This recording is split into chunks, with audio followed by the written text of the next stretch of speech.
How many of you ever decided not to do something based upon an assumption? Raise your hands, please. And so that's why it's important for us to be strategic and experiential and being able to tell the story to distract them from their current story, distract, dispute, break down the limited belief system, and inspire them to say yes to a new opportunity in their lives. And so as a result, I didn't do what I'm doing now, because I had such a tremendous inferiority complex because of my lack of college education. I stopped myself. There's an African proverb that says there's no enemy within, the enemy outside can do us no harm. And so as you look at yourself, as you look at your goals, look at your dreams, it's very important that you take time every day and write this down to retrain your thinking. You got to retrain your thinking. Because how we live our lives is a result of the story that we bought into. I had to retrain my thinking because of what I saw. Studies indicating that the decisions we make in life is directly related to the things that we saw, the things that we experienced, the conversations we've been exposed to between age 0 and 5. And so as a result of that, my experience, I had to begin to engage in a process of retraining my mindset. And I didn't even know what I was doing. But this man, Mr. Swiderski, I'll never forget. Wesley, come in here. Yes, sir. Look at my shoes. You can shine them better than this? I do apologize, sir. I'll do a better job. And his wife said, please don't yell at him like that. That's not nice. He's just a kid. He's only 10 years old. He should do a better job than that. He can. I said, it's okay, Mrs. Swiderski. And he should have yelled at me. He was a very rude, arrogant guy, but he was a kind guy, too. What I loved about him, every day he had a routine. It was his time in the morning he spent working on his mind. And I wanted to be in the office as he was shining his shoes, listening to Earl Nightingale. All of us are self-made, but only the successful will admit it. Listening to Dr. Dennis Waitley, people form habits and habits create futures. Listening to Zig Ziglar, if you give enough people what they want, they will give you what you want. Listening to Jim Rohn, when the end comes for you, let it find you conquering a new mountain, not sliding down an old one. Listening and reading the words of Winston Churchill, the truth is incontrovertible. Malice may attack it, ignorance may deride it, but at the end, there it is. Reading from my favorite book, Be Not Conformed to This World, Be Transformed by the Renewing of Your Mind. Listening to these words help to create a different vision for myself. Some of you are already doing it right now. I'm saying this is a time more than ever that you want to begin to inoculate yourself with positive words, coming to conventions, showing up on meetings, being on the calls, to make yourself unstoppable, to get out of your mind the polluting negative thoughts that's causing most people to go through life being stuck because they're volunteer victims. Somebody said that many people die at age 25 and don't get buried until they're 65 because they got so much garbage in their minds. You are here because you've got a clear vision of what you want and where you're going. Give yourselves a round of applause. Come on, bring your energy level up. Yes, yes. You want more. You want more. You're different. You're different than everybody else. Don't worry if they don't get it. Don't try and convince people to do this business. A person convinced against their will is of the same opinion still. You are not like everybody else. You can walk outside and find pigeons, but if you're looking for eagles, it's going to take you a minute. You are different. It's lonely at the top. How many of you know it's lonely at the top? Raise your hands. It's lonely at the top, but you eat better. That's what I'm talking about. You're different. One great entrepreneur said, I choose not to be a common man. It's my right to be uncommon if I can. I seek opportunity, not security. I do not wish to be a kept citizen, humbled and dulled by having the state look after me. I want to take the calculated risk, to dream and to build, to fail and to succeed. I refuse to live from hand to mouth. I prefer the challenges of life to the guaranteed existence, the thrill of fulfillment to the still calm of utopia. I will never cower before any master, nor bend to any threat. It's my heritage to stand erect, proud and unafraid, to face the world boldly and say, this I have done. You showed up because you're building a business that you can stand and say, I did this. I did this. This is my dream. Give yourselves a round of applause.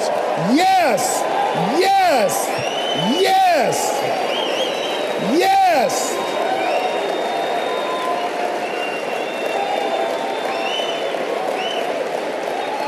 Yes.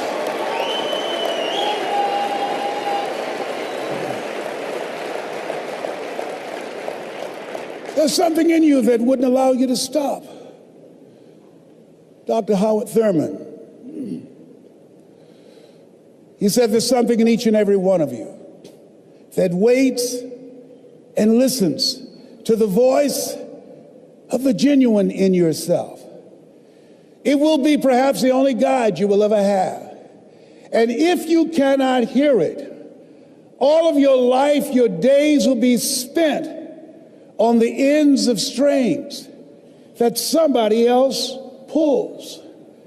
And I say to you, the reason you showed up, even though you couldn't afford to be here, the reason you drove hundreds of miles, flew around the world, there's something in you, in your heart of hearts, that said, I'm not going to let anybody pull my strings. It said, I'm going to control my own personal economy. It said, I've got a dream I want to achieve. I want my children to have a choice of the kind of education that they want. That said, I am the captain of my ship. That said, I'm going to control my destiny. And whatever it takes, I'm willing to do the work. Give yourselves a round of applause.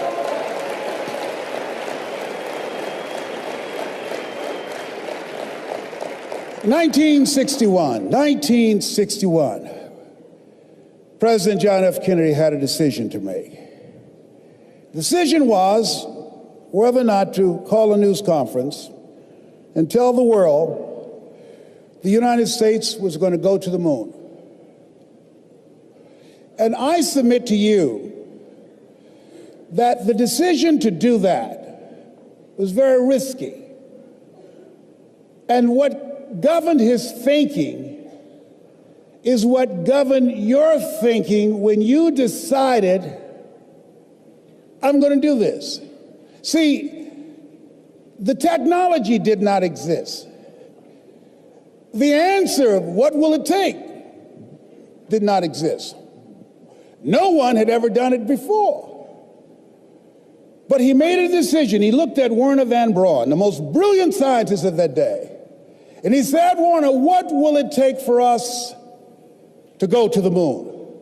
And he spoke 5 words. And those 5 words, I think, is what governs most entrepreneurs. Those 5 words, I think, is what give people like you the courage to pursue their dreams. Those 5 words is what I think people who are pioneers, people who are breaking new ground, make decisions on. He said, what will it take for us to go to the moon?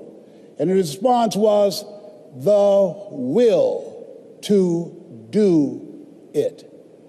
As you look at yourself, as you look at your business, as we look into 2015 and beyond, what will it take for you to increase your business? The will to do it.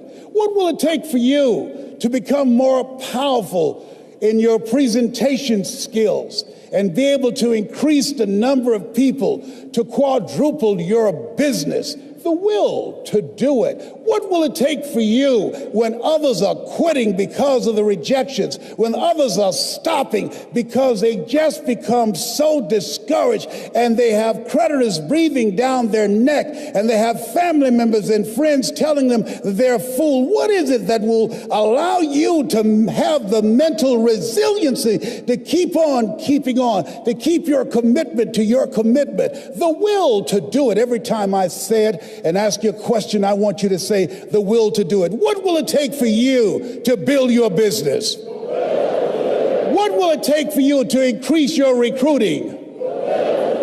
What will it take for you to bring out the greatness in you and to make your mark? What will it take for you to become a high achiever and to bring out the billionaire in you? Shake someone's hand on your right and left and say, I've got the will. I've got the will.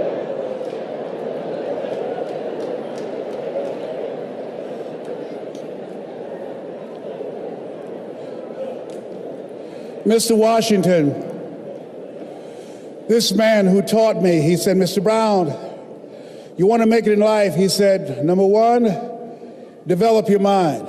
You don't get in life what you want, you get in life what you are.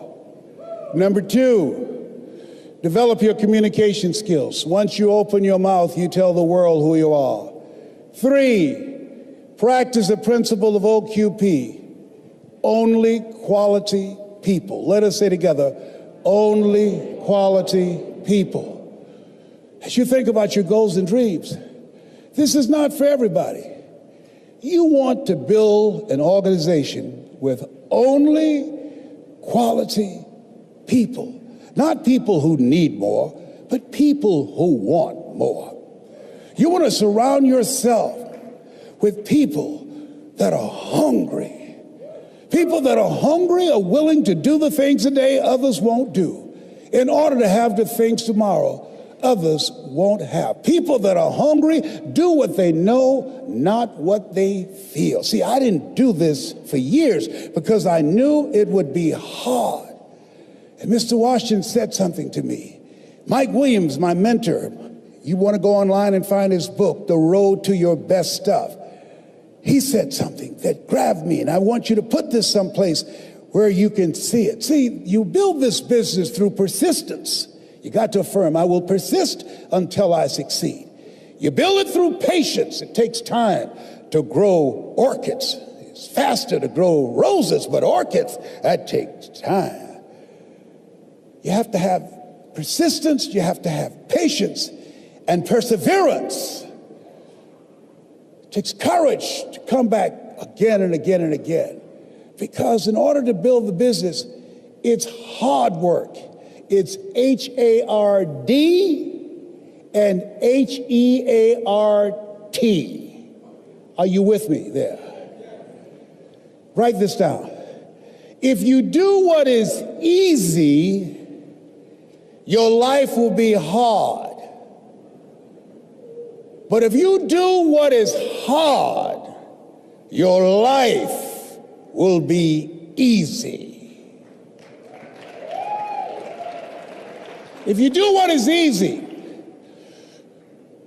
point out all this is some pyramid scheme. Oh, I've been talking to people and nobody's interested. I talked to people and they said no. Oh, I've done that before. Come up with excuses. If you do what is easy, always looking for a way to give yourself a pass, to let yourself off the hook, to do what everybody else is doing, a job, the journey of the broke. If you do what is easy, your life will be hard. People working on jobs that they hate. The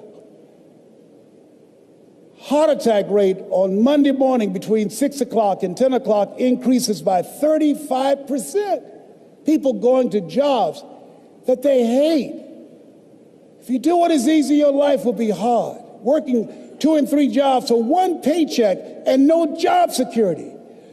But there's something in you that says, you know, I'm making some good money, but you know what? I can't do this.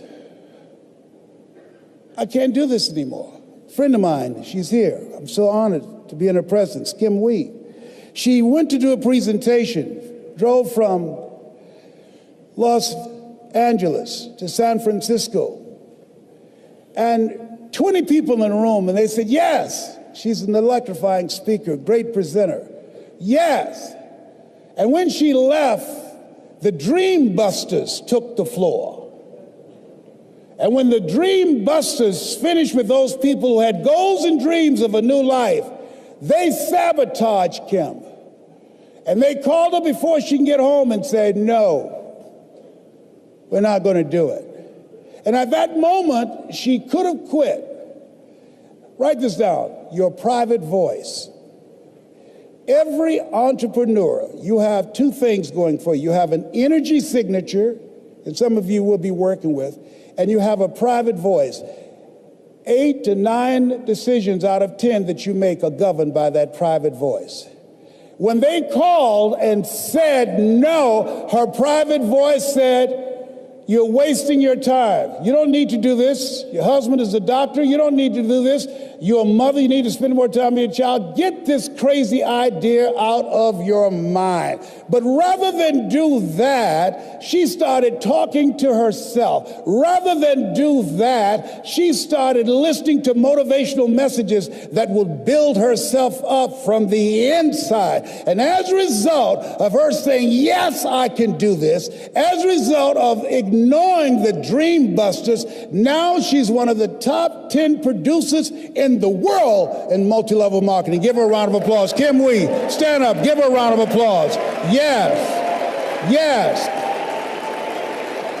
In the world. And that's why you are here.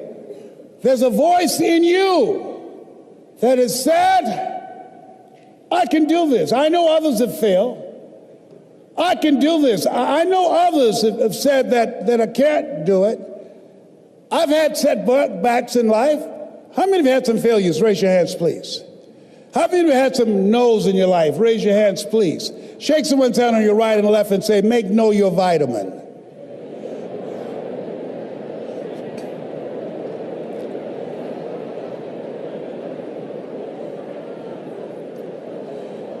Ladies and gentlemen, if you want to make it in life, you got to know your vitamin. You've got to know every no brings you a step closer to a yes. Anybody can stop because someone said no. But there's something in you, in your heart of hearts, that's saying, I'm not a quitter. There's something in you that says, I've got the will to do it. There's something in you that says, I'm going to find a way. Mr. Brown, what do you want to do with your life, young man? Sir, I'd like to become a disc jockey. Why? Sir, because I want to buy my mother a home. He said, great. Listen to Paul Harvey. Here are my car keys. Go in the car, 12 noon. He comes on every day. Why? Because if you want to be successful, study the people that are doing what you want to do. He's the best in the world when it comes to communication.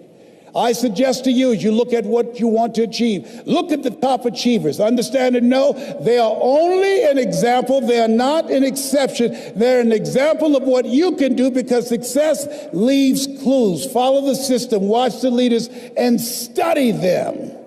I did that. And he said, Mr. Brown, detoxify your life. Let all the negative people in your life go. Can I change them? No. It's a full-time job changing yourself. He's right. He's right. You can't change people. It's hard changing yourself. And there's some people so negative they can walk into a dark room and begin to develop.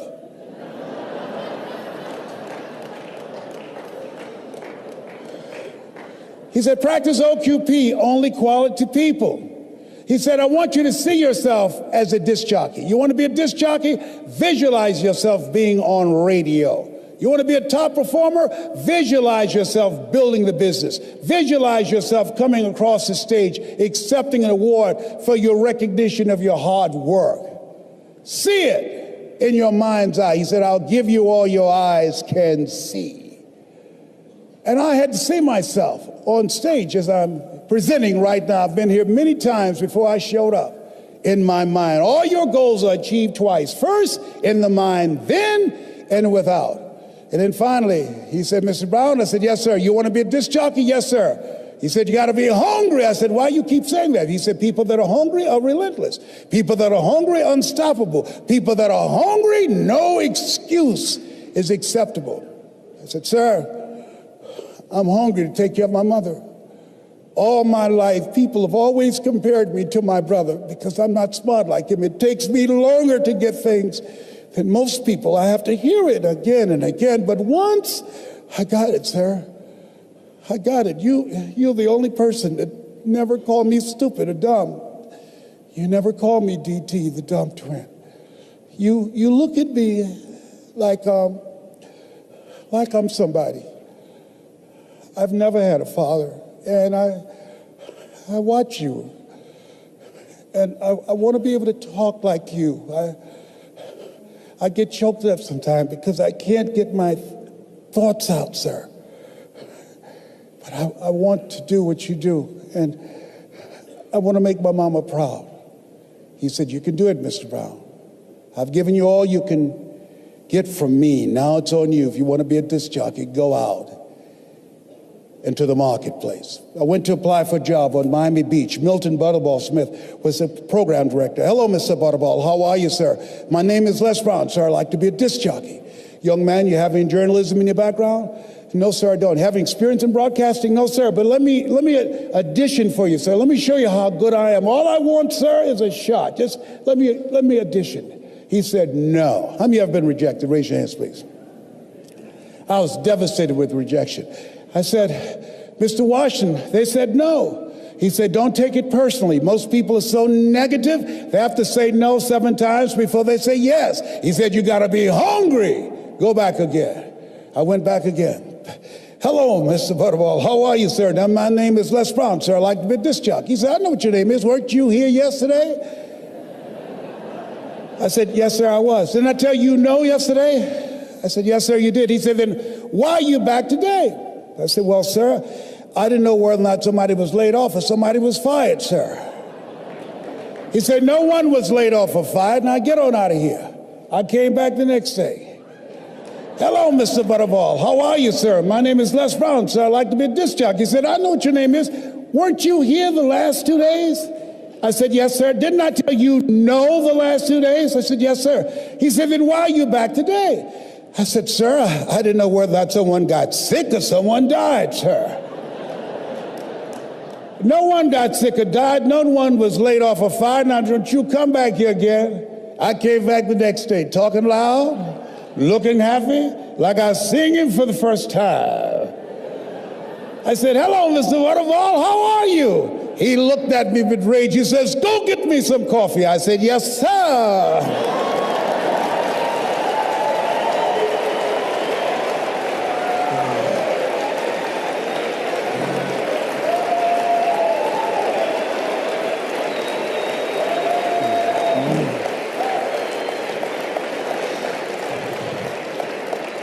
As you think about your goals and dreams, you've got to know your vitamin.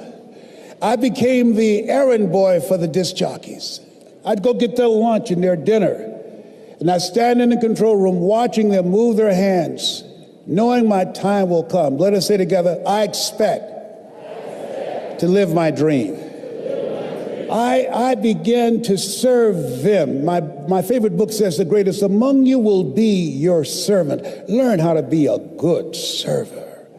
And so pretty soon, I was, write this down, building a relationship. People build relationships with people they know, like, and trust, and have proven themselves. And they said, look here, young boy, who cleaned my car today? I did, sir. How much do I owe you? Nothing, sir. You cleaned it inside and out. You waxed it, yes. I don't owe you anything? No, sir. I just wanted to help out. Write this down. Give before you ask. I was giving service. I was giving service first. He said, whoa. Yeah, Donna Ross and the Supremes are coming to town, the Four Tops and the Temptations.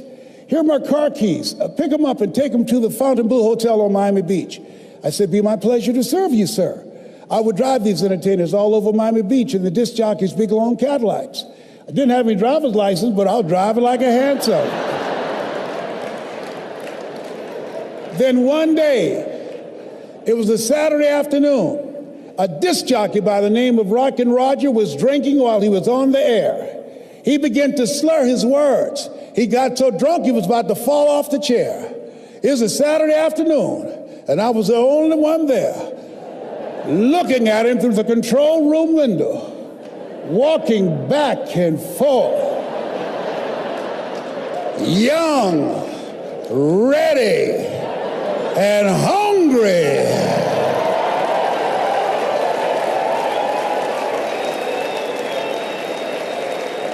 I was saying, drink, rock, drink.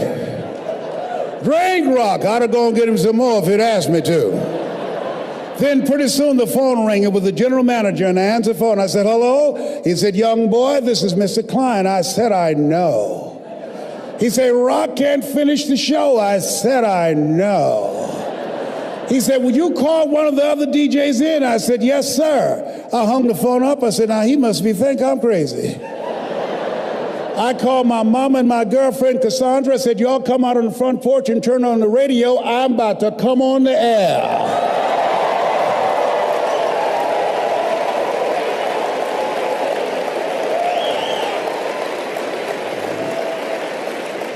I waited for about 20 minutes, and I called him back and said, Mr. Klein, I can't find nobody. He said, young boy, you know how to work the controls? I said, yes, sir. He said, go in there and segue the record. Don't you say nothing here. I said, yes, sir. I couldn't wait to get old Rock out of the way. I put on a fast record. I said, look out, this is me, LB Triple P. Les Brown, your platter playing papa. There were none before me, and there will be none after me. Therefore, that makes me the one and only. Young and single and love to mingle, certified, bona fide, indubitably qualified to bring you satisfaction and a whole lot of action. Look out, baby, I'm your love man. I was hungry. I was hungry. I was hungry. Hungry. Shake someone's hand and say, you gotta be hungry. Shake someone's hand and say, you gotta be hungry. You gotta be hungry. So I'd like to leave this with you. I don't know what you want to do, but I believe that Zig was right. If you give enough people what they want, they will give you what you want. I believe Jim Rohn was right. When the end comes to you, let it find you conquering a new mountain, not sliding down an old one. I believe Earl Nightingale was right. All of us are self-made, but only the successful will admit it. I believe that Dr. Peel was right. Always strive to get on top in life because the bottom is overcrowded. I believe Mike Williams is right. If you do what is easy, your life will be hard. But if you do what is hard, your life will be easy. So I dedicate this to you, to the dreamer in you. Something my mother used to love to hear me say. Leslie, yes ma'am, mama. Say that thing for me, boy, that makes me feel good. I dedicate this to you because it's one thing to be in the business, but there's something else when the business is in you. You're here because it's in you. It's in your heart.